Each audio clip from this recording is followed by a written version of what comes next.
From Neural Newscast, this is Deep Dive, exploring the moments that shape today.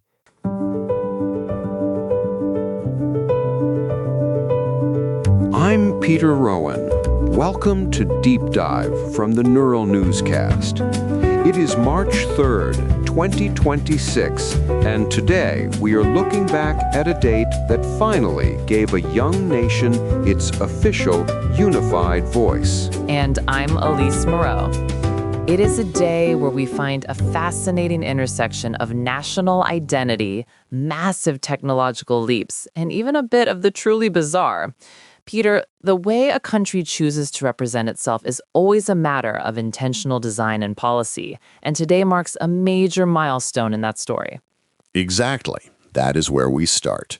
On March 3rd, 1931, President Herbert Hoover signed a congressional resolution that officially adopted the Star-Spangled Banner as the national anthem of the United States.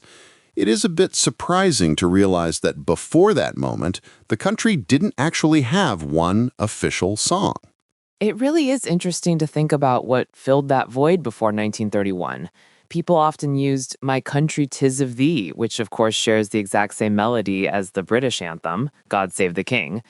From a design perspective, transitioning to Francis Scott Key's lyrics provided something uniquely American, even if the melody itself was originally based on an Old English social song. Key originally wrote those lyrics in 1814 as a poem titled Defense of Fort McHenry during the War of 1812. It had been unofficially popular for over a century, but it took a specific act of Congress to solidify its status. It really reflects an institutional drive to define American patriotism during that complex interwar period of the early 20th century. Absolutely. The anthem certainly sets a grand stage for the country. But while the nation was busy defining its symbols, individuals born on this day were busy redefining the world itself.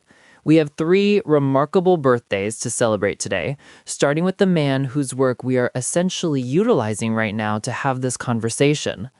You're talking about Alexander Graham Bell. Born in 1847, he was a Scottish-born inventor who essentially erased the concept of distance. When he patented the telephone in 1876, he didn't just create a new gadget, he established an entirely new infrastructure for human interaction that we still rely on today. His focus on the mechanics of sound and transmission was so refined for his time.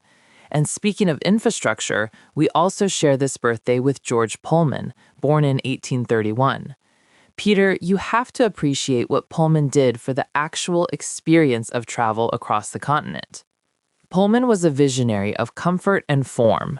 He founded the Pullman Company and invented the luxury sleeping car. Before he came along, rail travel was often a grueling, dirty ordeal. He turned the train into a rolling hotel, focusing on aesthetics and luxury, which completely changed how Americans viewed their vast landscape and the possibilities of travel.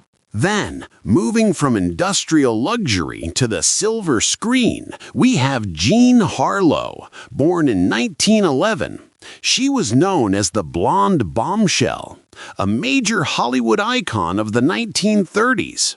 She starred in landmark films like Platinum Blonde and Hell's Angels before her life and career were tragically cut short at the age of 26. Harlow had such a curated, striking image. She was a master of the era's glamour and